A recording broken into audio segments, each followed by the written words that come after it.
டயபெட்டிஸ்ன்னு சொன்னோம்னா high blood sugar, யூஸ்வலாக நமக்கு பேங்க்ரியாஸ்னு ஒரு உறுப்பு இருக்கு, கணையம்னு சொல்லுவோம். அதுல இருந்து இன்சுலின் செக்ரேட் ஆகும். இந்த இன்சுலின் செக்ரேஷன் குறைபாடு வரும்பொழுது தான் அவங்களுக்கு பிளட்ல சுகர் இன்க்ரீஸ் ஆகுது. இதனால உடல்ல முக்கியமா எல்லா ரத்த குழாய்களையும் பாதிக்குது.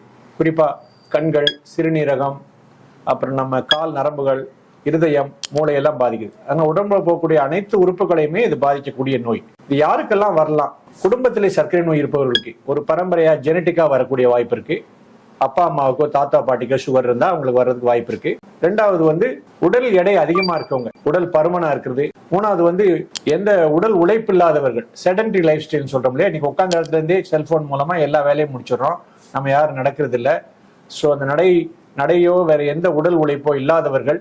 நாலாவது சின்ன வயசுல இருந்து இன்னைக்கு வந்து எல்லா துறையிலுமே ஸ்ட்ரெஸ் ரொம்ப அதிகமாயிடுச்சு, அந்த மன உளைச்சல் மிக அதிகமா இருக்கவங்க. இந்த 4 காரணங்கள் டயபெட்டிஸ் வர்றதுக்கு முக்கியமா இருக்கு.